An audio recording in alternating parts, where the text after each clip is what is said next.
नमस्कार साथियों, राधे राधे, राम राम। जैसा कि हम लोग औसत से संबंधित प्रश्नों को हल कर रहे हैं, विभिन्न परीक्षाओं में किस तरीके के हमसे क्वेश्चंस पूछे जाते हैं, उन पे हम किस तरीके की अप्रोच का इस्तेमाल करेंगे, वो सारी चीज़ें मैं आपके बीच यहाँ डिस्कस कर रहा हूँ। तो अभी तक कई सेशन मैंने आपके बीच डिस्कस कर दिए हैं। तो अभी हमारा टारगेट यही है कि औसत से संबंधित जितने भी क्वेश्चंस हमसे परीक्षाओं में पूछे जा चुके हैं, उन सारे क्वेश्चंस का डिस्कशन हम आपके बीच करें। तो आज के सेशन को शुरू करते हैं। आज के सेशन का जो पहला क्वेश्चन है वो आपके स्क्रीन पे आ चुका है। फटाफट सभी लोग इस क्वेश्चन को करने का प्रयास करें कि इस क्वेश्चन का आंसर क्या होगा। एसएससी एमटीएस 2023 का क्वेश्चन है। क्वेश्चन में हमसे कह रहा है the average of the first 10 prime number. तो सबसे पहले आपको प्राइम नंबर के बारे में पता होना चाहिए।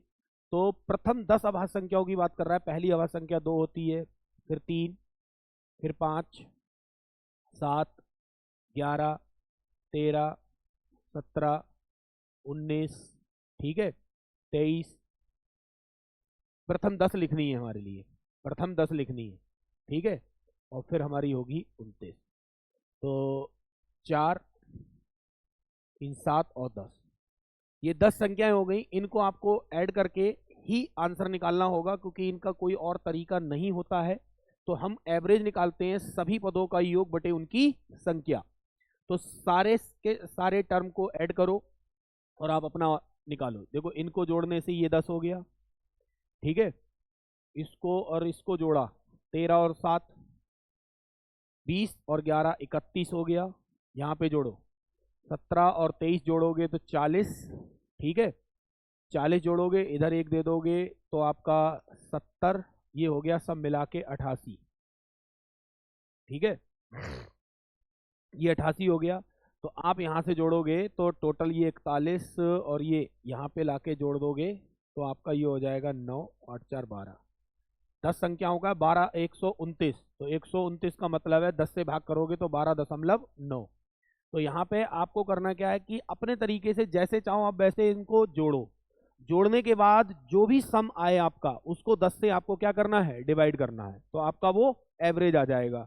तो प्रथम 10 अभाज्य संख्याओं का जो औसत होता है वो 12.9 होता है, जो कि आपके सामने लिखा हुआ है, ठीक है। क्लियर है? कुछ है नहीं क्वेश्चन में, आपको अच्छे से समझ में आ गया होगा। चलिए अगला क्वेश्चन कह रहा है कि the average of the first 69 natural number.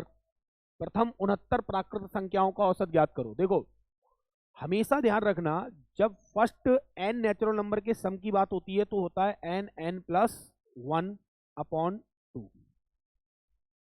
ये होता है प्रथम n नेचुरल नंबर का सम। और अगर यहीं से एवरेज पूछे ना, प्रथम n first n natural number का सम एवरेज पूछेगा तो होता है n+1/2, ठीक है।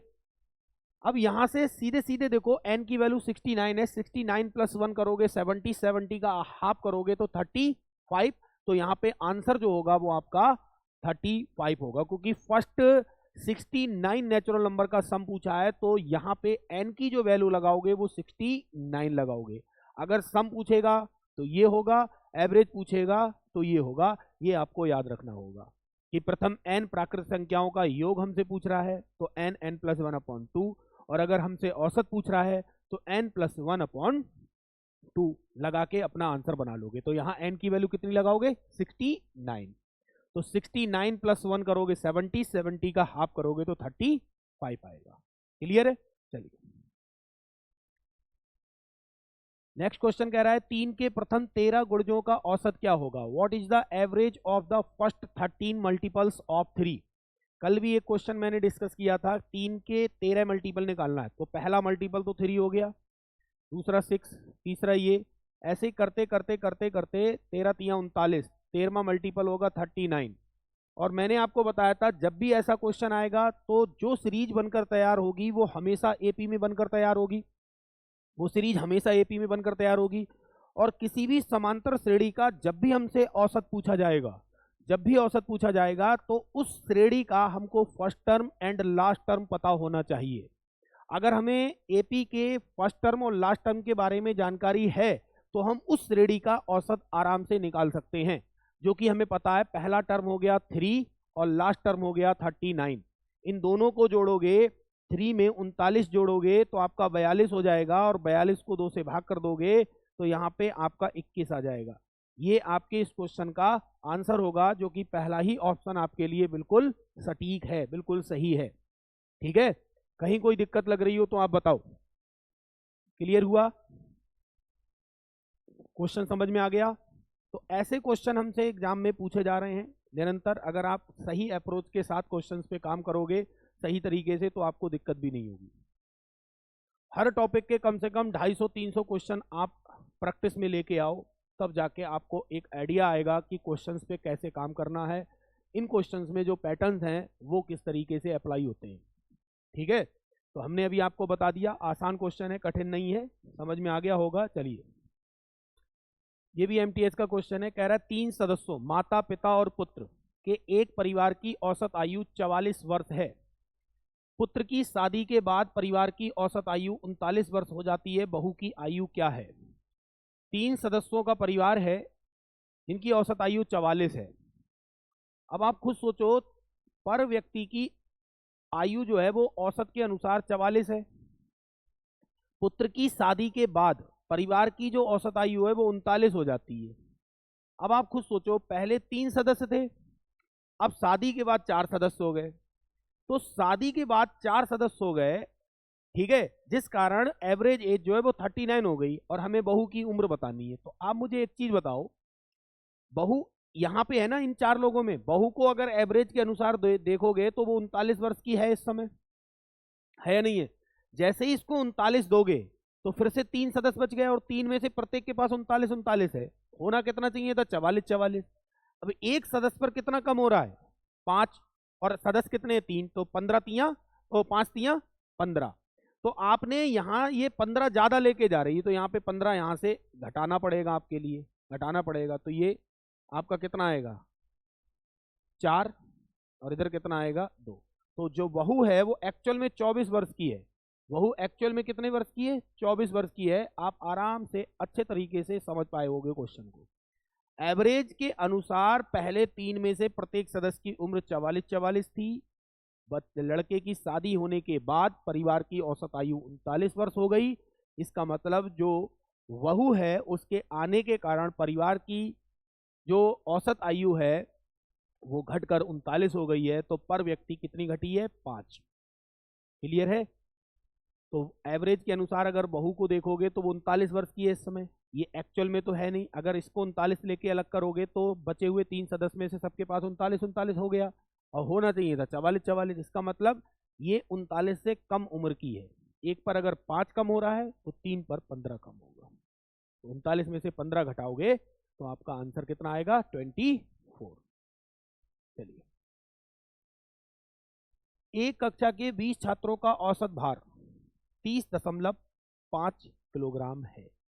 यहां से 20 छात्रों का जो औसत भार है वो 30.5 किलोग्राम एवरेज वेट है।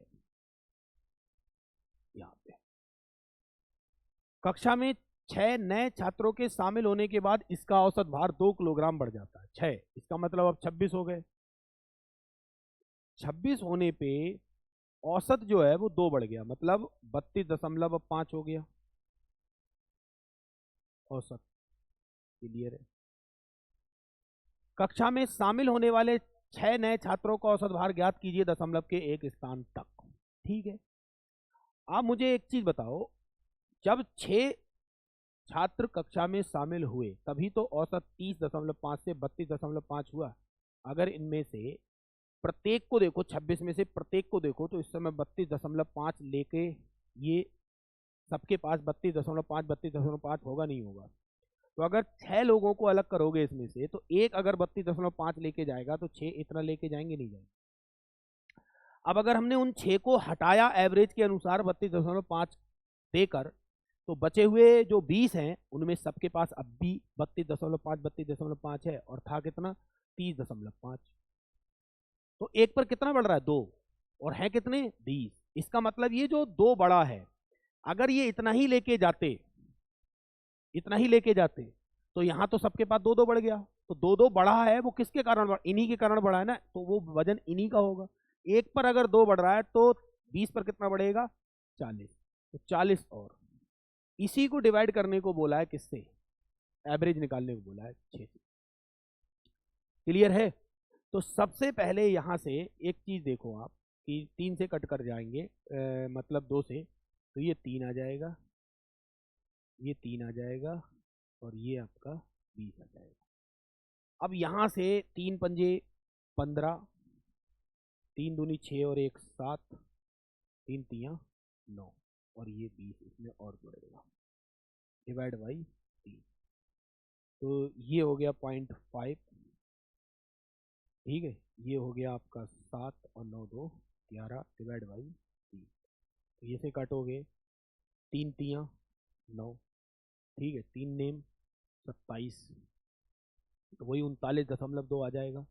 तो आपका आंसर आ जाएगा 39.2, 39.2। क्लियर है। तो आपके इस क्वेश्चन का आंसर आ गया 39.2 kg। कोई दिक्कत बताओ। तो कैलकुलेशन का खेल है केवल।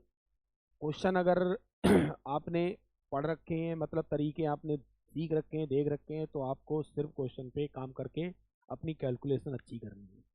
वो काम जितनी जल्दी कर लोगे उतनी जल्दी आपके क्वेश्चन का आंसर आपको मिल जाएगा। चलिए, इस टाइप के भी क्वेश्चन बार बार परीक्षाओं में पूछे जाते हैं।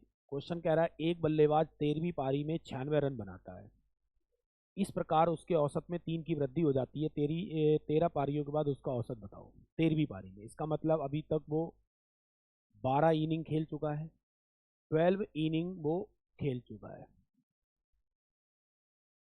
अब यहाँ पे 12 इनिंग खेल चुका है, किस औसत से खेला हमें नहीं पता, लेकिन जैसे ही उसने 13 इनिंग खेली, ये वाली जो इनिंग उसने खेली, इसमें उसके द्वारा 96 रनों की पारी खेली गई। जैसे ही ये 96 रन उसने बनाए, वैसे ही औसत 3 बढ़ गया। कहने का मतलब ये है कि मान लो पहले 12 लोग थे, ठीक है, 13वां व्यक्ति 96 रुपए लेके जैसे ही शामिल होने की बात कह रहा है, जैसे ही वो शामिल हुआ तो सभी के पास 3-3 रुपए और बढ़ गए। तो इसका मतलब इन 12 पे भी 3-3 बड़े होंगे। तो एक पर अगर 3 बड़ा होगा तो 12 पे कितना बड़ा होगा, 12 3 36। कहने का मतलब ये हुआ, एवरेज निकलने के बाद 36 बचा, वही तो इसने बांटा 3-3 के हिसाब से, तो यहाँ से 96 में से अगर 36 घटा दोगे तो 60। तो कहने का मतलब है जो नया औसत है, न्यू एवरेज है, वो आपका आ गया यहाँ से 60। और हमसे यही पूछा है 13वीं पारी के बाद, 13 पारियों के बाद उसका औसत क्या होगा, जो कि होगा 60। करने के लिए इसको और तरीके से भी कर सकते हो, लेकिन एवरेज की तरीके से इसे देखोगे, एवरेज की आंखों से, तो आपको समझ आएगा कि 96 आने के कारण सभी के पास 3-3 की वृद्धि हो गई। तो 12 लोग थे मान लो, एक पर 3 बढ़ रहा है तो 36 बढ़ गया, तो इसके बाद जो एक्स्ट्रा था वही तो बांटा होगा एवरेज के बाद। तो 96 में से 36 घटाना है, 60 बचा। इसका मतलब 60 निकालने के बाद, 60 तो औसत है, 60 निकालने के बाद 36 बचा, वो सबको बांट दिया 3-3 के हिसाब से। तो इसका एवरेज जो होगा नया वाला वो 60 होगा। अगर पुराना पूछता कि 13 पारियों से पहले का औसत क्या था, तो 60 में से 3 घटा के 57 निकालते। क्लियर है। चलिए आगे बढ़ते हैं।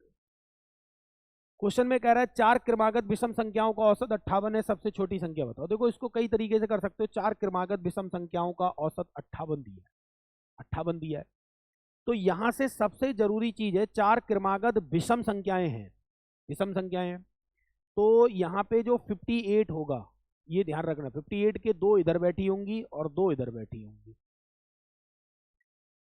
ये बात आपको अच्छे से समझने आनी है। तो यहां से कहने का मतलब ये है कि इससे पहले कौन होगा, 59, इससे बाद कौन होगा, इसके बाद, सॉरी, इससे पहले होगा 57, क्योंकि हमें ऑड की बात कर रहे हैं यहाँ पे, तो ये होगा 57, तो ये कितना होगा 59, सबसे छोटी निकालनी, तो ये होगा 55, तो यहां से 55 आ गई। एक तो तरीका ये हो गया। दूसरा ये है कि अगर आप ऐसे देखते हैं कि सबसे छोटी संख्या निकालनी, तो फर्स्ट संख्या सबसे छोटी होगी, ठीक है, औसत कितना 58, तो औसत की आंखों से पहली संख्या के पास भी 58 होगा या नहीं होगा। अगर पहली संख्या अपने पास रखो तो याद रखना, विषम क्रमागत संख्याएं हो चाहे सम क्रमागत संख्याएं हो चाहे प्राकृतिक क्रमागत संख्याएं हो, बात यहाँ पे ये है कि जब हमें लगातार सम संख्याओं का या लगातार विषम संख्याओं का या लगातार प्राकृतिक संख्याओं का औसत निकालना हो या दिया गया हो और हमसे कहे कि अगली संख्या सम्मिलित कर ली जाए तो औसत में कितना परिवर्तन होगा, तो ध्यान रखना एक विषम संख्या या एक सम संख्या बढ़ाने से औसत में 1 की वृद्धि होती है और प्राकृतिक संख्या में 0.5 की वृद्धि होती है। तो आप मुझे एक चीज बताओ, अगर मैंने इसको अपने पास रखा, इसके आगे कितने नंबर बैठे हैं? 3। 1 पर 1 बढ़ता है तो 3 पर कितना बढ़ेगा? 3। तो इससे सीधे सीधे आपको 3 कम कर देना है, तो ये 55 आ गया। अगर सबसे बड़ी संख्या पूछता तो यहां से 58 में 3 जोड़ देते तो 61 होता सबसे बड़ा। तो कई सारे तरीके होते हैं, अगर आपने डिटेल में तरीकों से सही से पढ़ रखा है तो आपको कहीं भी किसी भी क्वेश्चन में कोई भी दिक्कत नहीं होने वाली है। शर्त यही है कि आपने चीज़ों को अच्छे तरीके से पढ़ रखा हो। ठीक है, तो ये क्वेश्चन कोई कठिन क्वेश्चन नहीं है, बहुत ही आसान क्वेश्चन है, कहीं कोई दिक्कत नहीं है। क्वेश्चन कह रहा है पहली 5 भाज्य संख्याओं के माध्य और पहली 5 अभाज्य संख्याओं के माध्य के बीच का अंतर बताओ। पहली 5 भाज्य, तो पहली 5 भाज्य देखो, पहली तो भाज्य 4 है, फिर 6 है, ठीक है, फिर 8 है, फिर 9 है और फिर आपकी 10 है। 5 अभाज्य 2 है, 3 है, 5 है, 7 है और 11 है। अंतर निकालना है, योग। तो यहां से देखो ध्यान से, इनका योग निकालने के लिए जोड़ना पड़ेगा 10 और 10 20 और 17, ये हो गया 37/5। ठीक है, दूसरा 10 और ये 18, ये 28 हो गया 28/5। अंतर ले लोगे तो आपका यहाँ से 37 में से ये गया, 17 में से 8 गया तो आपका 9/5। कहने का मतलब है 5 एकम 5, 5 अट्ठे 40, 1.8, क्योंकि पहला ही आपका ऑप्शन सही है। ठीक है, तो हमसे ये कह रहा था कि प्रथम 5 भाज्य संख्याएं और प्रथम 5 अभाज्य संख्याओं के औसत का अंतर बताओ। तो आपको पता होना चाहिए कि फर्स्ट प्राइम नंबर मतलब प्रथम अभाज्य संख्या 2 होती है और फर्स्ट कंपोजिट मतलब प्रथम भाज्य संख्या 4 होती है। क्लियर है? तो आपको 2 ही तरीके के नंबर बताए गए होंगे, एक प्राइम नंबर, एक कंपोजिट नंबर, एक भाज्य संख्या, एक अभाज्य संख्या। तो भाज्य और अभाज्य में भी आपको कोई दिक्कत नहीं होनी चाहिए। अगर ये चीज़ आपको पता है तो क्वेश्चन करने में आपको कोई भी दिक्कत नहीं होने वाली है। ऐसे क्वेश्चन आपको विभिन्न विभिन्न परीक्षाओं में देखने को मिलते रहेंगे। तो आप किसी भी एग्जाम की तैयारी कर रहे हो, आपको ऐसे ही क्वेश्चन से सामना करना पड़ेगा। तो आपको भी अपनी तैयारी को सही तरीके से अगर करना है तो इस टाइप के क्वेश्चंस पे काम आपको करते रहना पड़ेगा। ठीक है, चलिए आगे बढ़ रहे हैं। क्वेश्चन में कह रहा है यदि A1, A2, A3 और A4 का औसत 19.5 है और A की वैल्यू 21 है, A1 की वैल्यू 21 है और A1, A2 और A3 का औसत A2, A3 और A4 के समतुल्य है, तो A4 का मान ज्ञात कीजिए। देखो यहाँ से सबसे पहले A1, A2, A3 और A4 इन सभी का एवरेज अगर हमें देखा जाए तो 19.5 है या नहीं है, ये तो इनके एवरेज की बात करते हैं, जिसमें A1 की वैल्यू हमें एग्जैक्ट बताई गई है वो 21 है। अब यहां से एक चीज आपको समझनी है कि A1, A2 और A3, इधर A2, A3 एंड A4, इन दोनों का जो औसत है ना, A1, A2 और A3 का औसत A2, A3 और A4 के समतुल्य है। इनका जो एवरेज है, ठीक है, वो इनके बराबर है, ये क्वेश्चन में कहा गया है। क्लियर है? ये बात हमसे क्वेश्चन में कही गई है, तो हमें A4 की वैल्यू यहां से निकालनी है। अब आप एक चीज बताओ ध्यान से देख के, भाई इसकी वैल्यू अगर 21 है, अभी एवरेज के अनुसार यहाँ पे सभी के पास कितना कितना होना चाहिए था, 19.5, 19.5, लेकिन ये 19.5 से कितना ज्यादा है, 1.5 ज़्यादा है तो 1.5 उधर गया होगा। 19 दूनी 38, 38 और 1 39 हो गया। कहने का मतलब है मान लो इन दोनों के पास मिला के ये 39 हो गया और 1.5 इधर दे दिया, ठीक है, तो 19.5 में से तो 18 बचा, 18 और आ गया। कहने का मतलब है 9 8 17, ये 57 हो गया। तो इन दोनों की जो वैल्यू आ रही है यहां से A2 A3 A4 की वैल्यू 57 आ गई, ठीक है। अच्छा एवरेज ही है, ये कह रहा है the average of A1 A2 and A3 is equal to the average of ये भी एवरेज है, ये दोनों क्या है, एवरेज है। तो ये तो बराबरी हो गया सम, इनका सम बराबरी हो गया, कोई दिक्कत नहीं। 3 से तो 3 कट जाएगा ना, 3 से 3 कट जाएगा, A2 से A2 कट जाएगा, A3 से A3 कट जाएगा, तो A1 बराबर कितना आ जाएगा, A4 आ जाएगा। कुछ है ही नहीं फिर, तो 21 ही है। A1 की वैल्यू 21 है तो A4 बराबर ही है, तो 21 ही है उसकी वैल्यू भी, कुछ करने की जरूरत ही नहीं है फिर इसमें क्वेश्चन में। वो यहाँ पे लैंग्वेज थोड़ी गड़बड़ है, यहाँ पे सही है लैंग्वेज, ये ध्यान रखना। तो A4 और A1 आपस में क्या हो गए, फिर तो इक्वल हो गए, तो कुछ करने की जरूरत ही नहीं है, ठीक है। तो A1 की वैल्यू 21 दे दी है तो उसकी भी वैल्यू भी 21 ही होगी, ये ध्यान रखना, ठीक है। उसकी वैल्यू भी 21 होगी, कोई दिक्कत नहीं है क्वेश्चन में, ये सब करने की जरूरत ही नहीं है। चलिए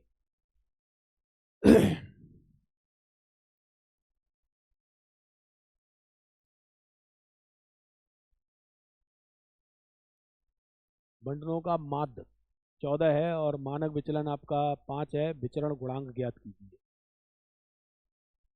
ठीक है।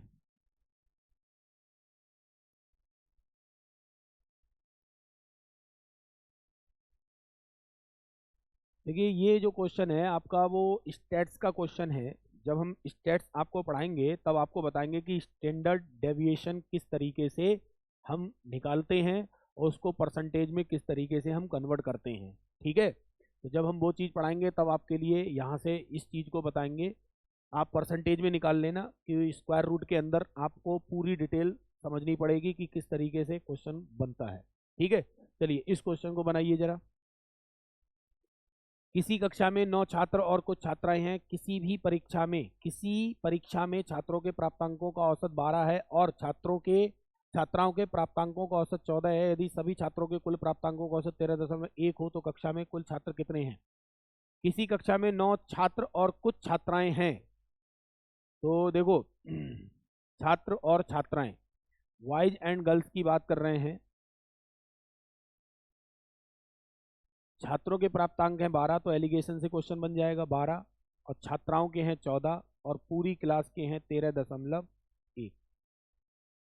यहाँ से एलिगेशन लगेगा, तो इसमें से इसे घटाओगे तो 0.9 बचेगा, इसमें से इसे घटाओगे तो 1.1 बचेगा, ये यहाँ से हट गया 9। तो छात्र अगर 9 है तो 9 की वैल्यू 9 है, एक आ गई, एक की वैल्यू 11 की वैल्यू, यहाँ से सभी छात्रों की संख्या बताना है, तो कुल छात्रों की संख्या 9 और 11 20, तो टोटल कितने हो गए 20। आसान क्वेश्चन है।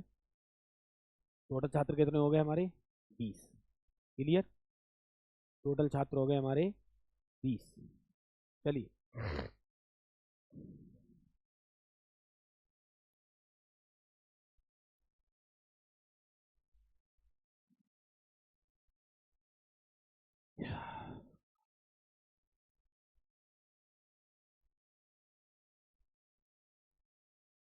ठीक है।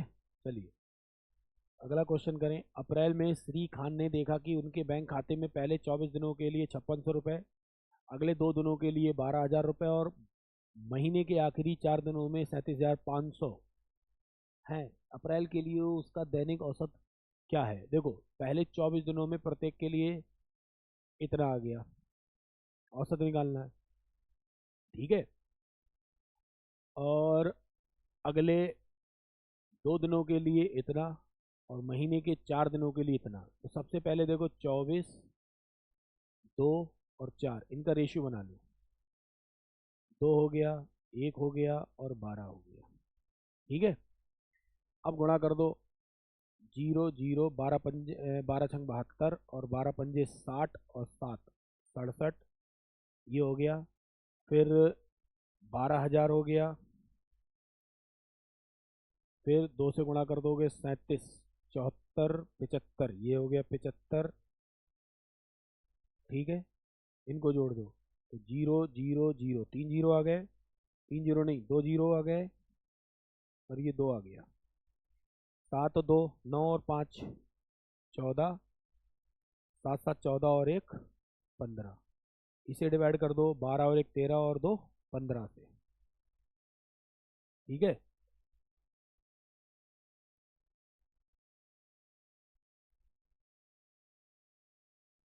15 3 45। और ये टोटल अप्रैल के लिए उसका औसत दैनिक औसत वेतन कितना था।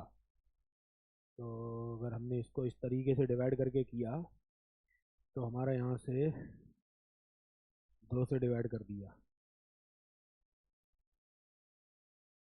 ठीक है, 30,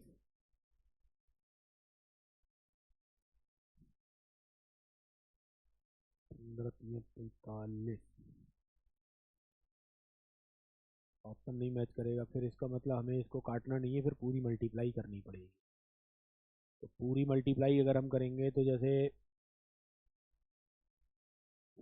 3 नहीं है, तो हमें पूरा करना पड़ेगा, फिर कोई दिक्कत नहीं, रेशियो से नहीं बनना है। तो यहाँ से ये चीज़ देखनी पड़ेगी हमारे लिए, ध्यान से देखना। तो हमें ऐसे करना पड़ेगा कि 5600 गुणा 24 प्लस 12,000 गुणा 2 प्लस 37,500 गुणा 4, और डिवाइड बाई पूरा औसत दैनिक वेतन निकालना। 24 और 2 26 और 4 30, तो 30 से डिवाइड करना है। ठीक है, ये काम हमें करना है। तो ये काम हमको यहाँ से बनाना है। जीरो तो एक कट ही जाएगा, खैर यहाँ से ये जीरो तो आप कट कर ही सकते हैं। अब 3 से कट रहा है पूरा, 3 से इसे काट दो 8 बार गया, 3 से काट दो ये 400 बार गया, और 3 से इसे काट दोगे तो 3 एकम 3, 3 दूनी 6, 3 पंजे 15, 1250 अब बन जाएगा। तो ये हो जाएगा 0 8 छंग 48, 8 पंजे 40 और 4 44। ये आ गया 4 दूनी 800 आ गया, और वो आ गया 25 चौका 100, 1250, 10,000 हो गया ना वो।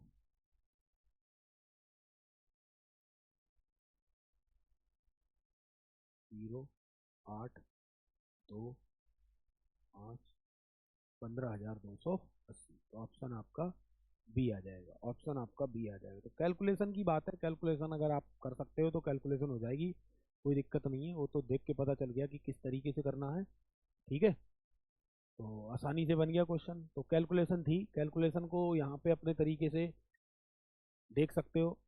आप पूरी गुणा करो, या यहीं पे जो जो कट रहा है जिसको जितना शॉर्ट कर सकते हो उतना शॉर्ट आप कर दो, उसके लिए छोड़ो मत। ठीक है, कैलकुलेशन जितनी आसान हो सकती है उतनी आसान कर लिया करो। चलो नेक्स्ट क्वेश्चन देखते हैं। एक कक्षा में 48 विद्यार्थी हैं, एक कक्षा में 48 विद्यार्थी हैं, उनका औसत भार 48 किलोग्राम है।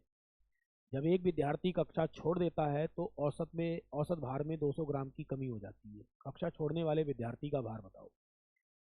साफ साफ कह रहा है कि कक्षा में 48 विद्यार्थी थे जिनका औसत भार जो है वो 48 केजी है। तो ये तो प्रत्येक छात्र का औसत की आंखों से देखोगे तो 48 किलो वजन है। जब एक विद्यार्थी कक्षा छोड़ देता है तो औसत भार में 200 ग्राम की कमी हो जाती है, छोड़ने वाले का वजन बताओ। अच्छा, ये कहानी ये हो रही है कि 48 से 47 हो रहे हैं, और औसत भार जो हो रहा है वो 200 ग्राम कम हो रहा है। तो 1000 ग्राम, मतलब इसको 1000 से अगर हम डिवाइड कर दें यहाँ से, दो जीरो ये कट गए। ठीक है, तो ये 0.2 किलोग्राम की कमी हो रही नहीं हो रही है। तो यहाँ से जो वजन रह जाएगा, क्या वो 47.8 केजी रह जाएगा नहीं रह जाएगा पर विद्यार्थी का। छोड़ने के कारण। तो आप मुझे एक चीज़ बताओ, मुझे छोड़ने वाले का वजन निकालना है। अगर मैंने देखा वो वहीं से गया, अगर वो 48 लेके गया तो सबका वजन वो घटा के चला गया 2.2 इसका मतलब वो 48 से तो ज़्यादा लेके गया है। अगर एक विद्यार्थी का वजन 0.2 कम हो रहा है तो ऐसे 47 है, तो 47 गुणा 2 कर लो आप पहले। तो ये हो जाएगा 2 सत्ते 14, 2 चौक 8 और 1 9, 9.4 कम कर दिया। इसका मतलब इसमें 9.4 ये ज़्यादा लेके जा,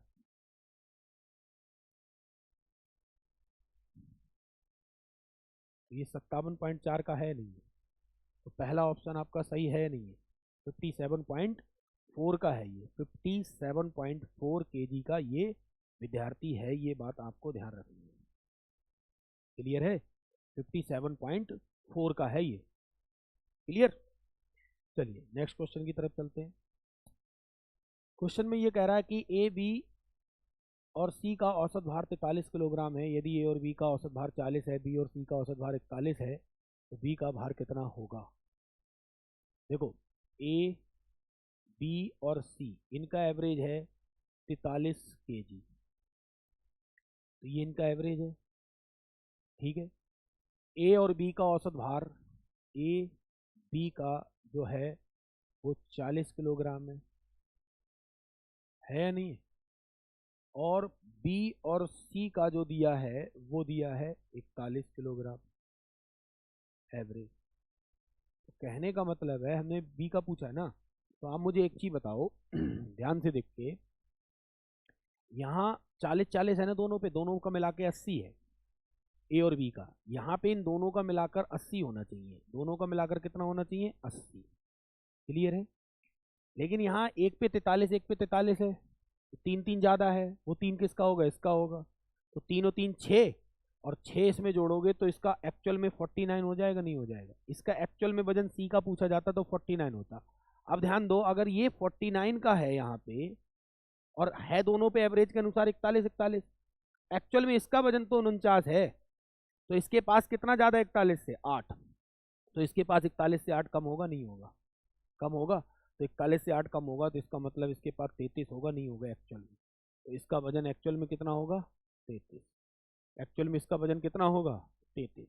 क्लियर है? तो अगर आपने एवरेज को सही से पढ़ रखा है, सही से समझ रखा है, तो फिर आपको इन क्वेश्चन में कोई भी दिक्कत नहीं होने वाली है। आप आसान तरीके से इन क्वेश्चन को बना सकते हो। ठीक है, उम्मीद है आपको समझ में आ गया होगा। चलिए नेक्स्ट क्वेश्चन की तरफ बढ़ते हैं।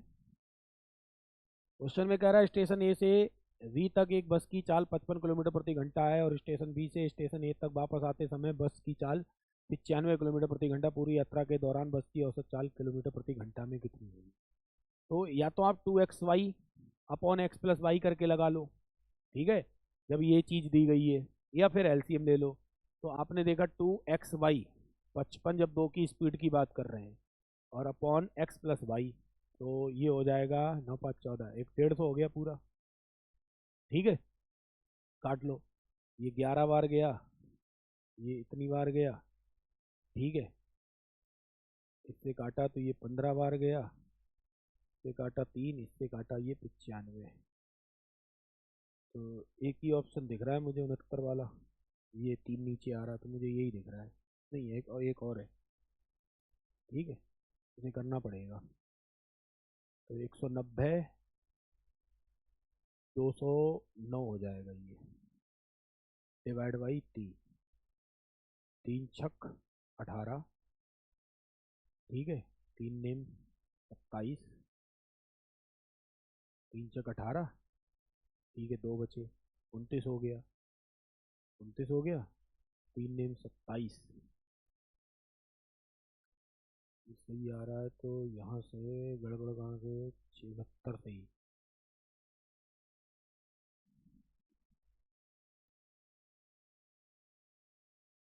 27 के साथ 18 सही तो आ रहा है यार। ठीक है, यही वाला आ रहा है।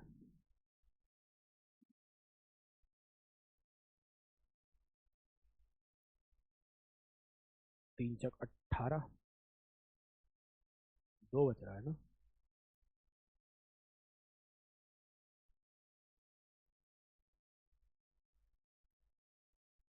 गड़बड़ कर दिया, 2 बचेगा यहाँ पे, ये है ना, 3 छक 18, फिर 2 बचा, 3 नेम 27, तो ये बचना चाहिए हमारा यहाँ।